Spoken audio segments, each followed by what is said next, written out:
Okay, welcome to the Thursday, March 23rd Wayside Cleanup Advisory Committee meeting. So we have a full agenda, so even though we're starting like a little bit late, we're going to get back on time, which means I'm going to go through my slides very quickly, and I have slides so that I will keep myself organized. So I'm going to talk about budget, some trading, the site work, and policy status, and then Yes, you are. And then I'm going to talk about the PFAS, the comments on the PFAS sampling guidance. The federal budget, as you probably have been following along in the media, the proposal, I'm not even sure it's quite that detailed, but the outline of potential possible federal budget had been released last week. So things will change as it goes along, and you know about as much about this as I do. But I wanted to go through what we think it may mean for us, just to give you a little bit of perspective. So the two big things that affect the wayside cleanup program, and I'm going to view this completely from a wayside cleanup perspective. Obviously, other advisory committees for other parts of the department, the air program, the water program, will view this differently. But in the two main accounts that we're concerned about, it's the hazardous substance superfund account, which there's a proposed cut of 30%, and categorical grants, a proposed cut of 45%. Now, what this means, how it's going to be distributed, nobody knows at this point. But to give you an idea of what the superfund account goes to, right now, in the past year or so, these numbers are, it says approximate and rounded. So the fact that the percentages don't add up to 100, don't worry about it. This is just to give you a general idea. About 2/3 of that, 67%, goes directly to remedial activities, including oversight of federal facilities, emergency response, and the removals program, and the remedial actions at Superfund sites. So a lot of that money goes to the data from, and I'm commenting on kind of EPA operations here, which is just an outsider's perspective. You're a partner, but it's still an outsider's perspective. But there's a lot of remedial actions that go on that are subject to that 30% cut. There's also the audit and enforcement work that EPA does. And as you can imagine, and you know from the 21E program, in order to have a credible program, you need to have that audit and enforcement aspect to it. So it's not something that's to the side of the remedial program, it's part and parcel with that. There's 12% operation administration, and then there's a handful of other things, homeland security, emergency preparedness, and then some other money that goes to the Inspector General's office and that sort of thing. So the meat of this line item is remedial programs. Wayside Cleanup, Massachusetts gets money from these programs. Our Superfund block grant, we get $856,000 plus or minus this year. In our MuSCA grant, the cooperative agreement, we get $224,000. So added up, a little bit over $1 million a year comes from this. These slides will be available online. I know. So those two are the come from the 30% cut line item, and then the categorical grants, we get money for Brownfields 128A, which goes to funding kind of program operations, and the Brownfields community-wide assessment. So that's another $1 million or so. So basically, Massachusetts Wayside Cleanup Program gets somewhat over $2 million from these line items that's subject to a 30% and a 45% cut. How those cuts will play out, certainly I don't know. I don't think anybody knows at the moment. And you can imagine, going back to this, that depending upon kind of which of these subcategories absorbs the cut, you could see anything from the state portion of this being wiped out to all of the state portion remaining and something else getting wiped out. We don't know. It's all up in the air, but that's kind of what we're struggling with, how to plan for this sort of thing. And with $2 million, a lot of that goes to pay for staff at DEP. All of our Superfund staff, the people that work on the Superfund sites and review and comment and work with US EPA, are paid out of that account. A portion of my salary comes out of that account, so I have personal interest in this. And particularly for the 128A, that funds a lot of our program and policy development staff to support development of the program. So particularly a lot of the Boston staff in wayside cleanup here, the funding comes from that. We rely upon that to support our program. So that's what we're looking on the federal side. On the state side, it does include $3.4 million in new operating funds, the governor's proposal. This is currently working its way through the legislature. So again, you can go online, you can see kind of what the budget proposal is, you can follow in the news, which would bring you up to speed about where I am on this. Again, you will know as much about it as I personally do. Obviously, there are other people in state government from up above me who are following this in a lot more detail and participating. But even this $3.4 million of additional money is subject to changes either down or perhaps even up as it moves along. But a lot of that additional money is already earmarked for additional either new programs, the NIPTES program, which we're seeking delegation for, or for inspectors dedicated to some of the other programs. So I'm not sure, again, that wayside cleanup specifically would benefit from this, although obviously the department in general will benefit from additional staffing and additional money. So that's where we're on that. Training update, yes. Just two things. The very first slide was money that EPA spends on programs here. The second slide is money that federal money that goes through DEP, right? No, this slide Yeah. is nationwide, this account, how the money gets distributed. Oh, nationwide. Okay. Nationwide. So that of the money that EPA receives for this Superfund account, 67% gets spent on remedial activities. That's how EPA spends their money, and a portion of that, some money from that account comes to us, and the portion that we get out of that is the 856 and the 224. Can I just, I was going to mention this at the end, but for people who are interested, as far as the state budget goes, the UST fund took a huge hit, $6 million, which is peanuts. Last year we were funded at 10. Governor 9C, $3 million, and, oh, I'm sorry. Oh, no. Yeah.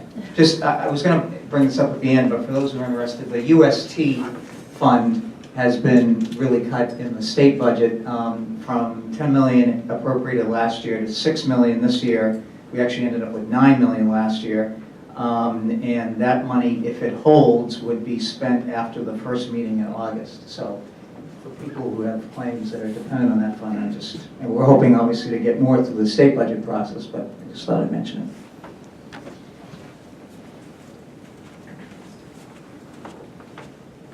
Any other comments or questions on the general budget process? I just want to update you and give you an idea of what this money means to the operations at the state level. That we are affected by this. Yep. Okay. Training update. We have a new course coming up. The registration will be in late April, apparently. So keep your eyes open for it. I think we'll have room for 130 people, 120. It's a large venue, and will be 4 DP credit hours.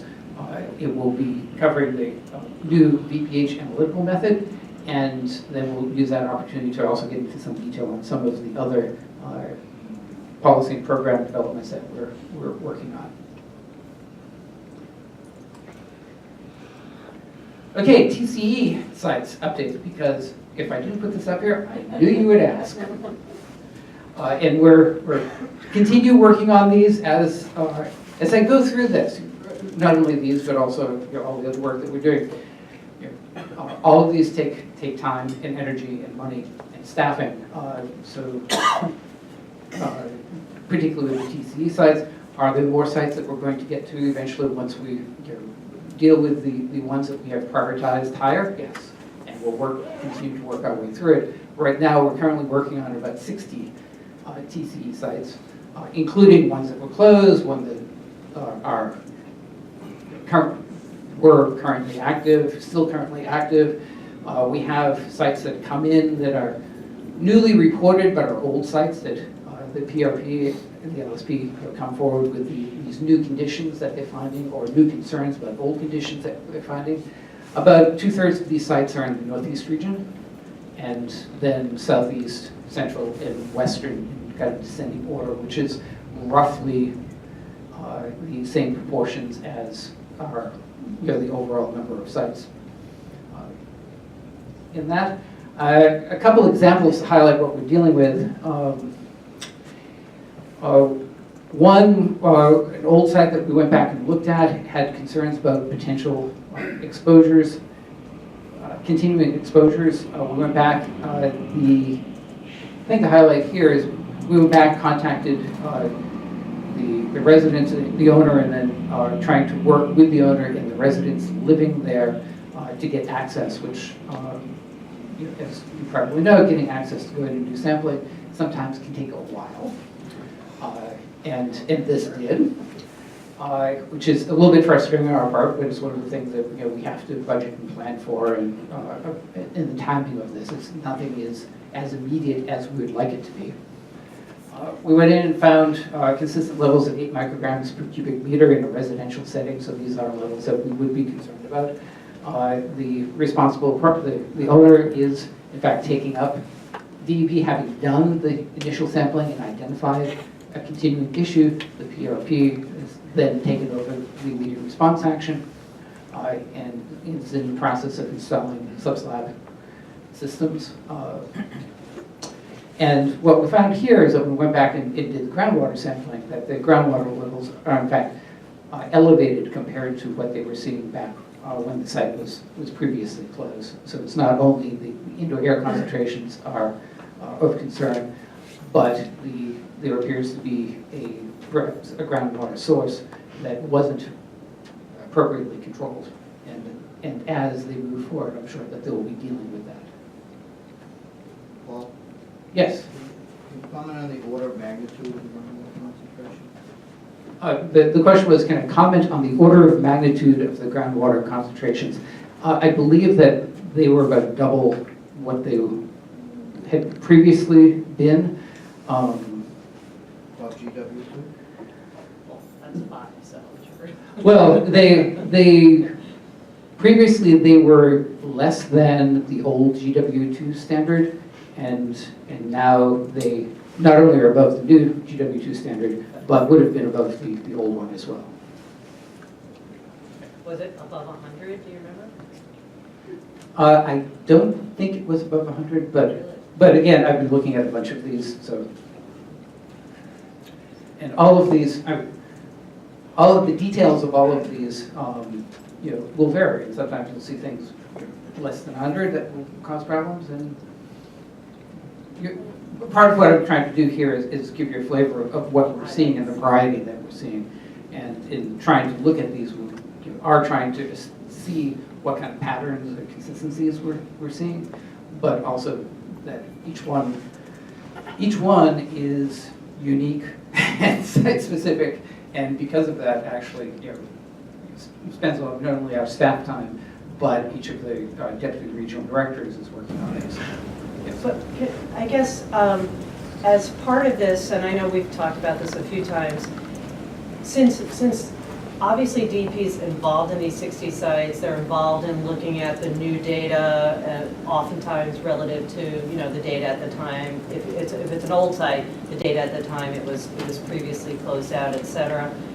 Is there any way that without saying where these sites are or giving anything away that DEP could even just have a short, pithy summary of like, you know, not even necessarily the database that we would love to see be generated from all this review, but just even just pithy summaries of the sites that they've looked at so far that will give practitioners a good sort of, you know, rule of thumb as they move forward.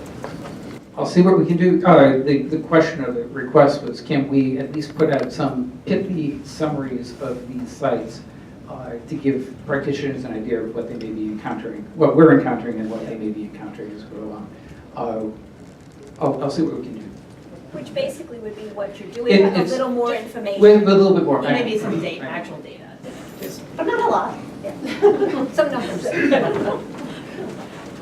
Thanks. So, not to take too much time on this, but going back to that first example, and I suspect it may come up in the next as well, one of the additional concerns that the group had when we started talking about this is the kind of notice that would go out to the property owner, whether it's the same PRP, a new PRP, how that was, you know, how the recipient of the notice responded. So I'm interested in just a little information about whether, if you know, whether it's the same PRP that was the PRP at the time the RAO was submitted, and if so, or if not, what was the reaction to this new data?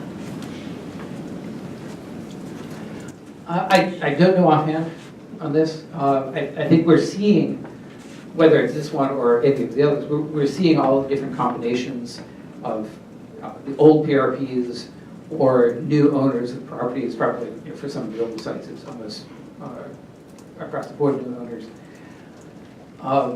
But when we contacted them, the message that we've been trying to give is that we have new toxicity information, we have new concerns about TCE. So, I mean, you look at this and, you know, I raised the issue of the groundwater concentrations are elevated. There may be other things that are going on there that may require more work, but that has not been the focus of the initial contact and bringing people back in again. So the reaction that people have had, whether it's the old PRP or the current owner of the property, has been focused on, we have these new concerns about TCE. Let's sample to see if there's a problem. And that's our initial focus. We're willing to go and do the sampling. Sometimes they do it, sometimes we do it. Here we did it. And then based upon what we find, we go on from there. So, you know, you can look at this and say, we could focus on, well, you know, there might be a continuing source that you or the previous PRP didn't address, you know, and kind of react as it didn't meet the standards that were in place at the time because it's a continuing source. That isn't our focus here. And what we're doing is it's essentially starting anew and saying, this is concerned, let's address it, and, you know, new RTN, move the site along and close that out. So far the reactions that we've been getting has been pretty good, although obviously nobody wants to hear that there may be a continuing health concern. But the PRPs have been fairly, or I'd say very cooperative and have the same interest when you explain why we're concerned about that. I'd be interested if anybody has any reaction or any comment or perspective, you know, from your side of that. If any of your clients have been contacted in any of these your sites, or if you want to speak generally, I'd be interested in hearing kind of from the other side what is going through the PRP's minds and again kind of how they're feeling about it.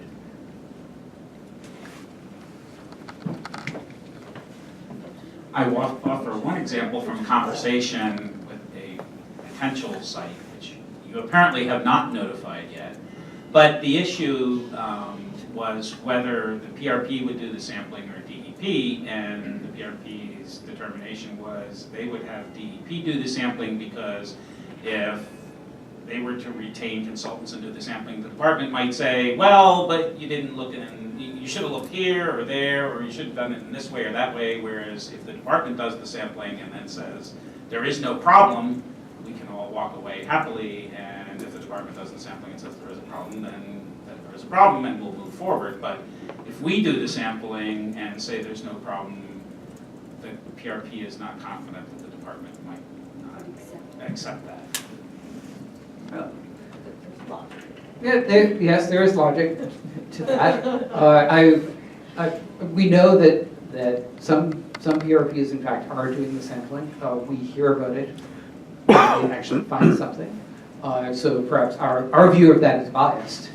We don't hear necessarily, but the ones that sample don't find anything and then sit and wait for DP to come calling and then present us with the evidence. Although we may have run into that, I don't know offhand. I can ask our PRDs about that in the future. Yes? Quick question, I apologize if you hit this, but the 60 sites that you're currently working at, those are a priority list that arose out of a number of how many sites reviewed?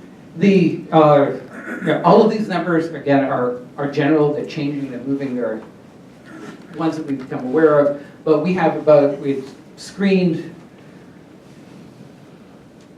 was it about 1,000? Identified about 1,000 sites that had TCE, brought that down number to sites of concern that are more in the 100 or so, or 200 range. And then we're trying to prioritize them based upon things like what were the past concentrations in the groundwater, and moving from there. Another thing, I also wanted to mention, if you didn't see it, Bloomberg had a story about TCE sites recently, and there are some sites, we're kind of slogging our way through this, looking at old sites. There are some states that are, and what triggered this article was Michigan saying, oh, there may be like 1,000 sites out there that might have vapor intrusion. So you see the wide range of sites that are just discovering vapor intrusion and going out and starting to look at things versus some states, Massachusetts included, that have been looking at all around, and now there are issues that we have to go back and deal with.